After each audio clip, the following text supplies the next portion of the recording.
And so game number 1 is going to be here on Tropical Sacrifice. Oh my. I say that one of the more standard maps. But you know, we're here for the first time today. And spawning in the bottom left-hand corner of Tropical Sacrifice, we have the Brazilian Protoss player himself representing Team Hellfire. It is MasTeR.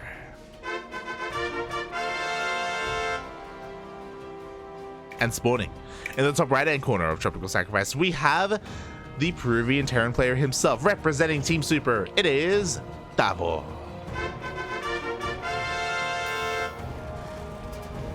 I see Yaku waking up in the chat, quote-unquote secret location. Yes, yes, very secret location. No one knows except for the people that are going for some reason. I don't know why the location has to be secret, but there you go. There it is. I guess they want to like limit attendance.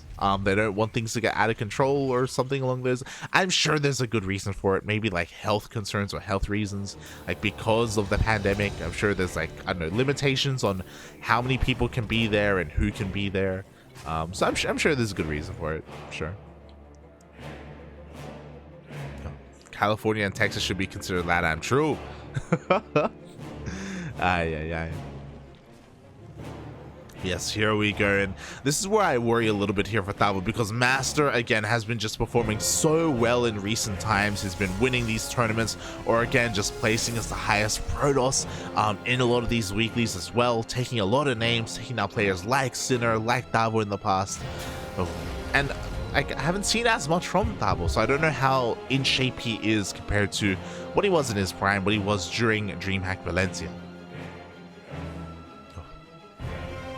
We shall see. So far, pretty standard openers. We do see a Marine first here from Tavo. So again, he's not too concerned with scouting across the map first. He's just a little bit more, again, just trying to be a little bit greedier, preserving, saving his gas. And yeah, going to be a little bit in the dark. I say a little bit in the dark because he still went for the SCV scout anyway. So he at least confirms, okay, there is no proxy. We have our gateway, our pylons across the map. Our gas is being taken. Everything is standard. Good. Oh. Oh my god. It's been so long, puppy. A name that I haven't seen in a long time. Turbo Quacker gifted a sub in the chat. Wow, does that mean Yoda's in the chat as well? Bienvenidos, papi, bienvenidos. Oh my god, Brazil. Crazy. I hope you're doing well, Turbo Quacker. Fun fact, despite his name being Turbo Quacker, unrelated to the CranKy Ducklings. It's just a coincidence. Oh god. But I hope everything is good, man. Hope everything is good. As Tavo, following up from this, has continued Marine production, I imagine just to make sure he has enough to defend against any kind of adept coming across the map, which is what happens to be coming across the map. And he's going for a Widowmine drop. No, sorry. What? Okay, yeah. I thought that was the second factory being built. No. Widowmines. It's all good. Adept does attempt to shade into the main base, but there we go. Tavo very quick there with his deeper, denies entry, continuing to zone away that Adept with his Marines as best he can, wants to try and keep this hidden for as long as possible. And interesting, so okay, a couple of things. One, Tavo is playing in the dark. Because he skipped his Reaper, he doesn't know whether or not this is a Twilight Council or a Stargate opener. He just doesn't know. So because of that, he's playing things a little bit safe. He opted not to go for a Cyclone, which is the more standard response, and he's going for a hidden Widowmine here in the mineral line.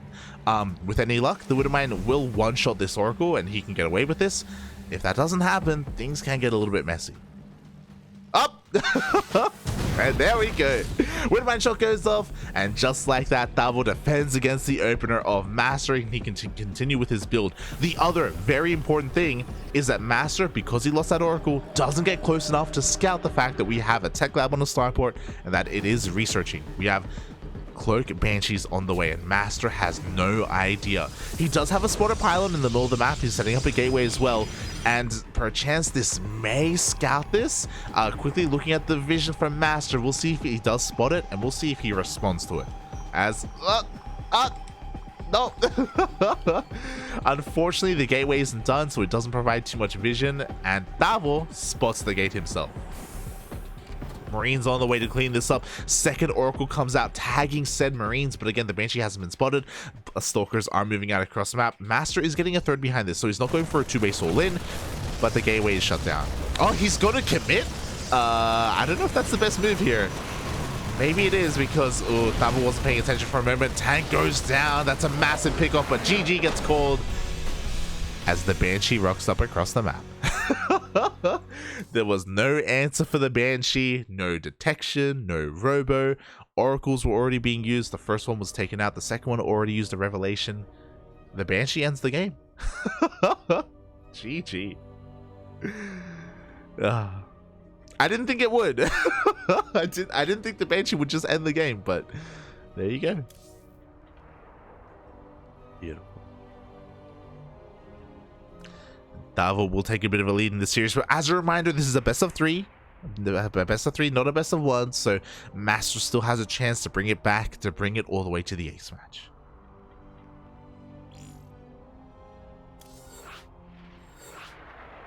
Oh, that's Brazil. Yo, I see a lot of people cheering for Brazil in the chat. Fala galera. Fala galera, Bobby. That's the limit of my Portuguese. Welcome everyone. Welcome. Hope everyone is having a good time. And again, even if MasTeR doesn't do well here, there are other players from Brazil in this tournament. There's MasTeR and there's the Zerglord as well, both competing their hearts out. Ooh, and MasTeR can still bring this back. Yaku in the chat. I'm still not convinced Yoda and Turbo Quacker are different people. It's true. Yoda, Turbo Quacker, Wildebeest. They're all the same. They're all the same.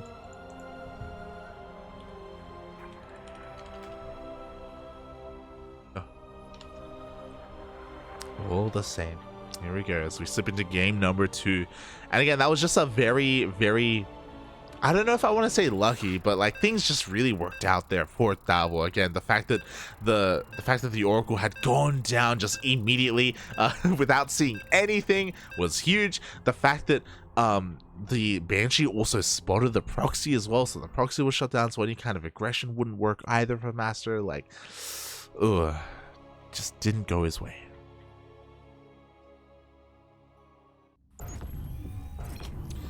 And now we are continuing our series here into game number 2. And spawning in the bottom left-hand corner, we have the player leading this series 1-0. The Peruvian Terran representing Team Super. It is Tavo.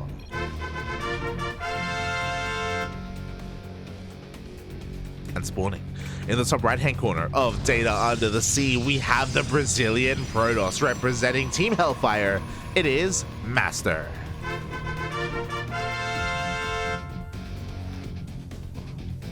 Let's go. And again, just an unlucky start. Just a little bit unlucky there for MasTeR in the first game, but I'm sure he can bring things back here in this series. He is a strong enough player. He's a player of the caliber to take it to a player like Tavo. You know, very strong players in their own right. This very well could have been a semi-finals match depending on the seeding, so a bit of a feels bad, man, that they have to face off here in the quarterfinals. But regardless, here we go.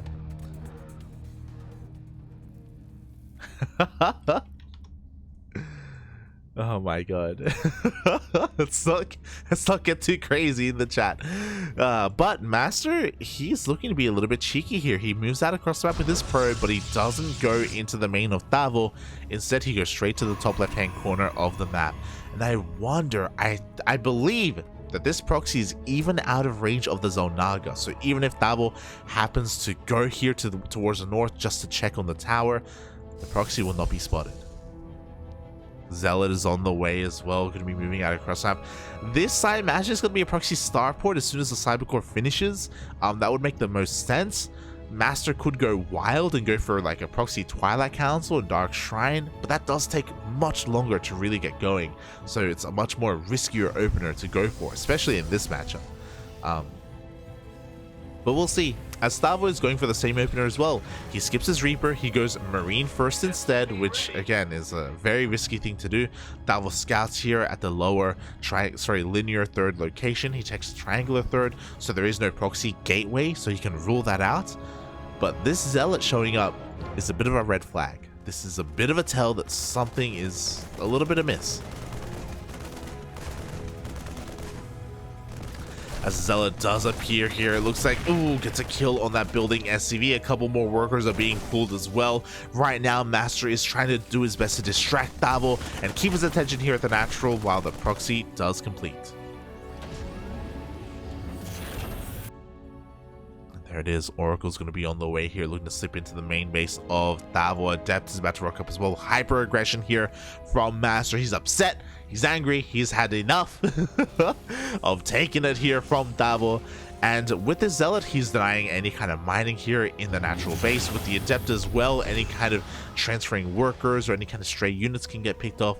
So Tavo, all of his workers are in the main, ready for the Oracle. Uh-oh.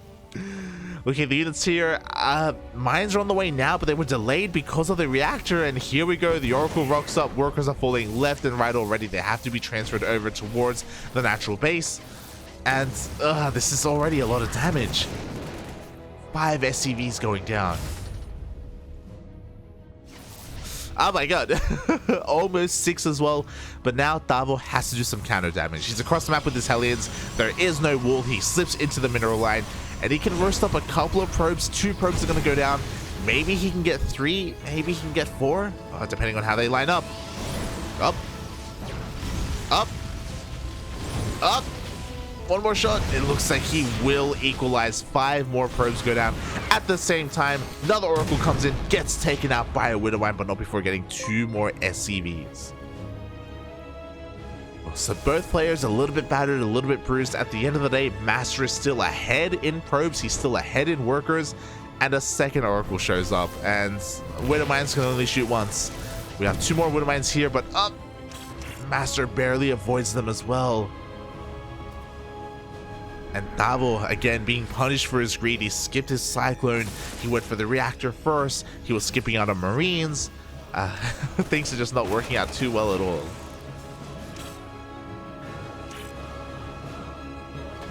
And now the onus is on Tavo.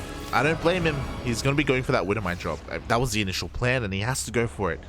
Unfortunately, MasTeR should be ready for this. MasTeR scattered the opener. He saw the production. He saw the multitude of Widowmines, and he even spots the drop. Ay. There we go. Oracles are running all the way back home. We have a shield battery, which won't help too much, to be honest, but we have a Stalker in position. We should be seeing another warp in. There we go. The Stalkers are repositioning here, all going into the main base. And Tavo, knowing that he got revealed, shouldn't commit to this.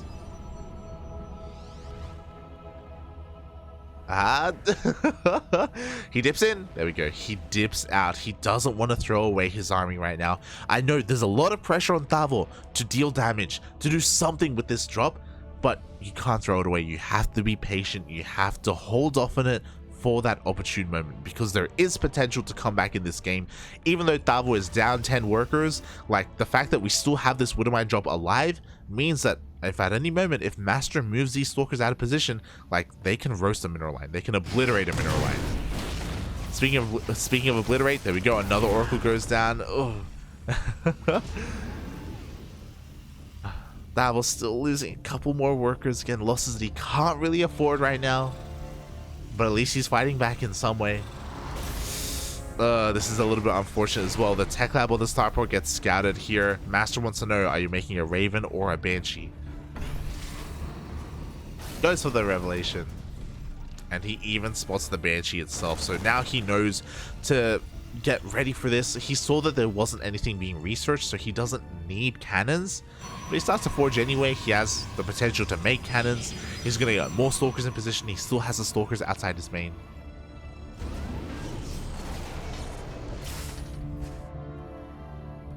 And that drop actually rotated over towards the north. Oh my god. I love this. So he's going to be coming in from a bit of a different angle. MasTeR isn't, I was going to say he wasn't really prepared, but the rest of his army does move in. Oh, God. No. Drop goes down.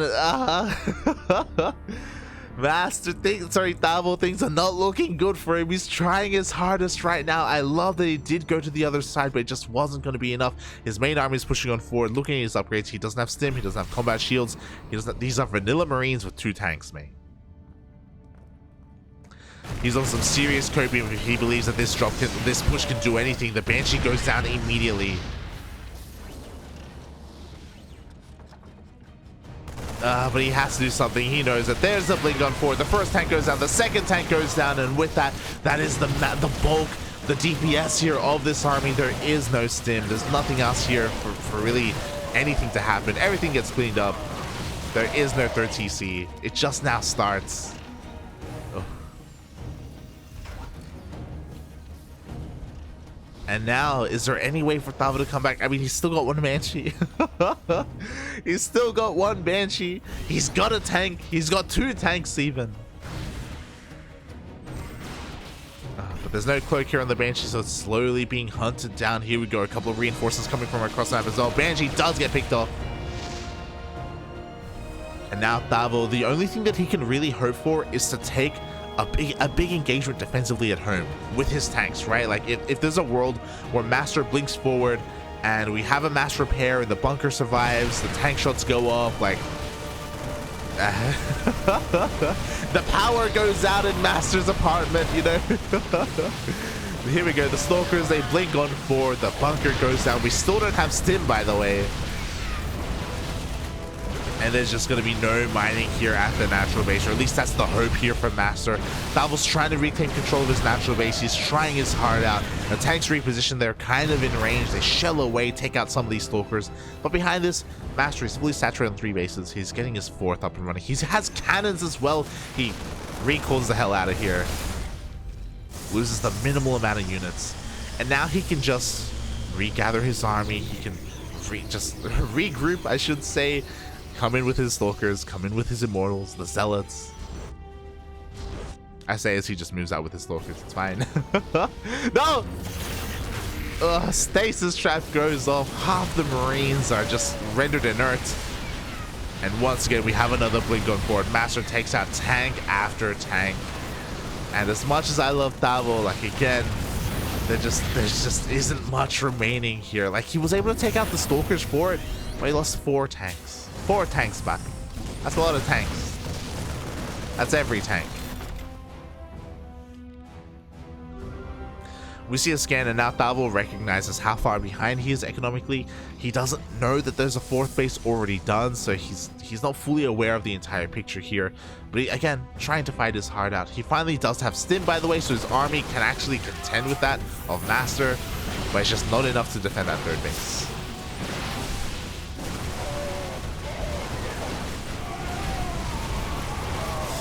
Ooh.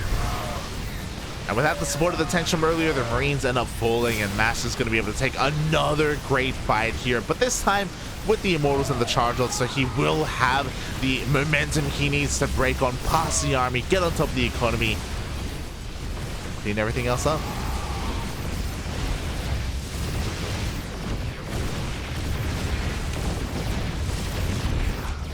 I mean, the saving grace for Tavo is that there wasn't a War Prism, so it takes a while for reinforcements to show up.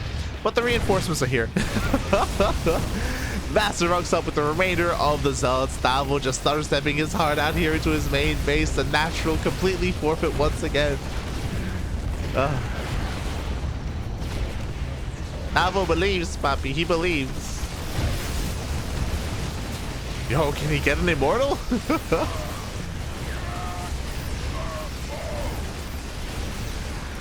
And again, honestly, he's trading pretty efficiently here, not gonna lie. He takes down all these Zealots. He actually does get the Immortal. He could get the 2nd Immortal as well. Again, without a War Prism, it's kind of an awkward way for MasTeR to reinforce. He's gonna lose that Immortal. Like, Tavo, he's holding. Get a goddamn Prism. God damn it, MasTeR. He's on 10 gateways, only 1 robo right now, and he's focusing on Immortal production, so Again, a little bit hard to just press on and reinforce. But his economy is still insane. He's getting a 5th base right now, which is, he's got more than twice the amount of bases of his opponent.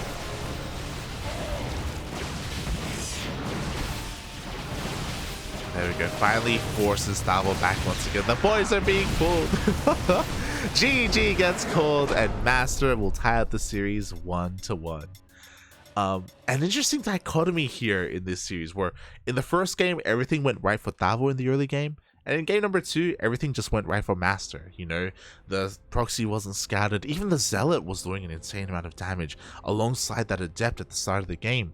And Tavo was just falling apart because of his greed, you know, because he was delaying so much anti-air, because he wasn't, you know, being as defensive as he was previously. And yeah, Tavo, he fell behind early on, and he unfortunately couldn't recover. The way to recover were things like his Widowmine drops and his Banshees, and they were all shut down completely. Oof. GG. And with that, we move on to the ace match. Let's go. And as we move on to the ace match, I want to give a quick shout out to a couple of people in the chat, because iScar, welcome iScar, welcome. Thank you so much for subscribing for 5 months. Thank you, Papi. Thank you. I really appreciate it. I always appreciate the support, especially from iScar, the MVP, the ESL admin himself. Thank you. Thank you.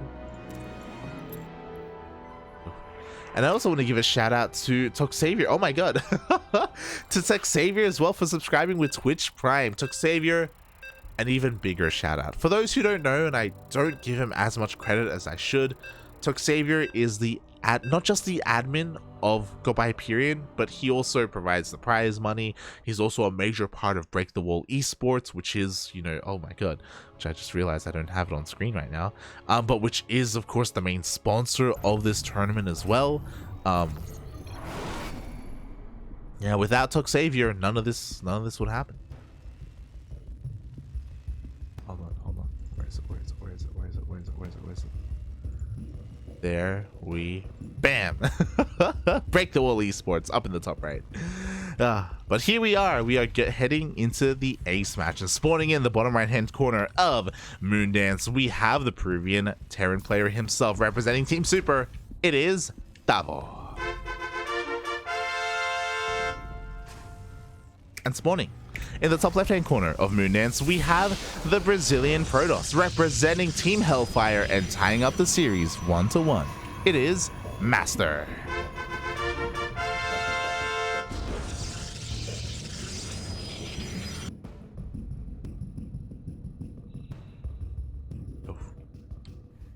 Here we go. So again, we've seen both players kind of shine here in this series, but where does it all land? I'm a little bit surprised, but we are loading into Moondance, one of the more unorthodox maps in the map pool, a map where you can get a easier and faster third base, but at the same time, for those who don't know, this does have the shortest rush distance in the entire map pool, even shorter than Waterfall, which is a smaller map. So Moondance also allows you to be even more aggressive, especially when it comes to ground-based pushes. So there's a bit of a give and take. Take a faster third, but also pushes hit faster as well. So it can be sometimes a little bit risky to go for something like that. We'll see, as this time MasTeR, his first probe goes across the map. Looks like he is not looking to go for the same kind of proxies he did last time, and MasTeR goes for that gate expand.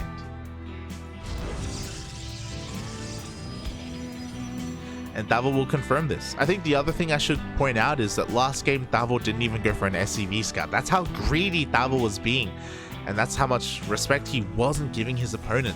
So this time he checks, he confirms, he wants to make sure, okay, this time there is no proxy, this time there is nothing waiting for me or nothing looking to dive into my main base suddenly, out of nowhere.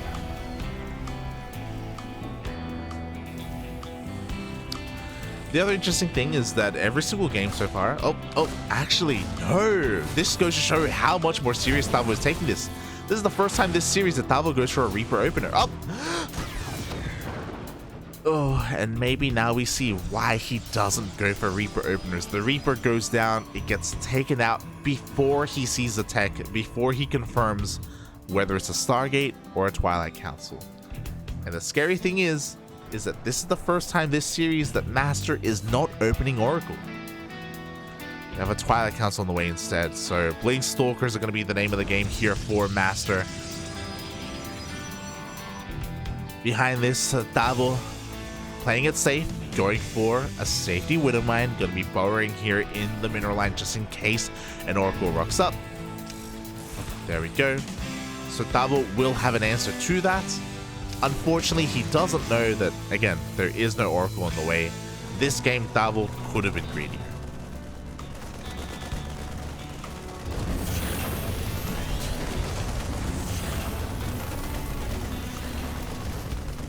From here, MasTeR goes straight into a Robo as well. There we go. 4 gates in total. 3 gates on the way and 1 gate on the way. Oh, sorry, already done here. MasTeR going for 4 gate Blink Stalkers. Hyper aggression gonna be coming out here, and this is where I worry a little bit for Tavo because, oh boy, he lost his Reaper earlier, so there's no follow-up scout. It's gonna take a while for Tavo to see this, especially because, unlike previously, Tavo didn't go for Hellions either. He prioritized the Tech Lab instead for tanks. Without Hellions or without Reapers, there's no scout. Like, it's gonna take a long time for Tavo to recognize what it is that MasTeR is doing. Meanwhile, looking at the vision of the Adept here, oh my god, the Adept actually saw everything. The Adept was able to confirm the factory and the starport. He saw the research on the Tech Lab as well, so MasTeR should be preparing back at home. There we go. Shield batteries are on the way. They will help. Overcharge will help as well. He doesn't quite have detection though. Oh no, he does. Yeah, he has Observer. There we go.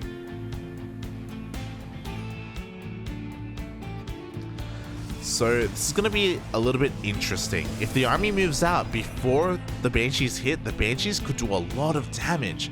But also we have to look at what the Banshees, like what they're going to be able to scout, what they're going to be able to confirm.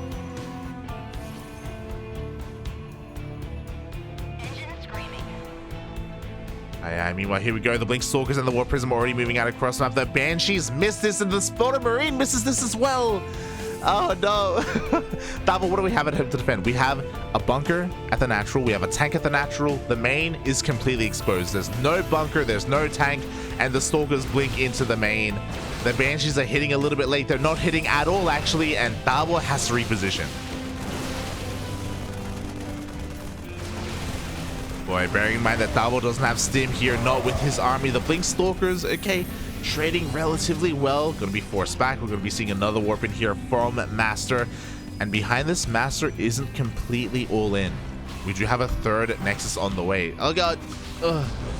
As again, this Banshee just hasn't paid for itself. The Banshee gets cleaned up.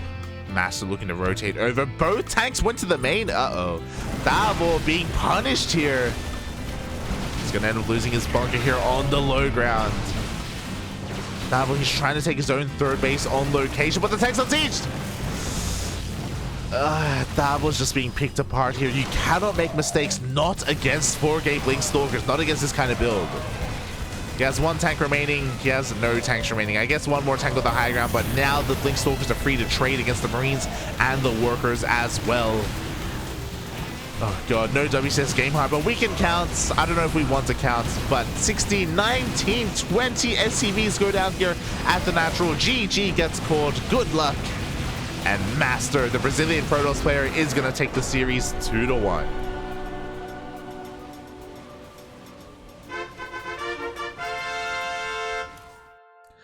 GG. Tavo again was in the dark. It was so unfortunate that he lost his Reaper at the start of the game. Like there's when you invest in a Reaper, again, you put so much onus, so much pressure on it to scout, to confirm what your opponent's doing. Tavo was just in the dark the entire time. And to be fair, even when he recognized what was happening, like his army rotations were lacking as well. You know, the fact that he brought both tanks into his main, like I feel like Tavo defended against the first wave fairly well, to be honest, right? Like when the Blink Stalkers got into his main base initially, even though he wasn't in position, he didn't really get he didn't get any worker kills, he didn't snipe any add-ons, he was getting some reinforcements, and that's it. Like Tavo handled that well.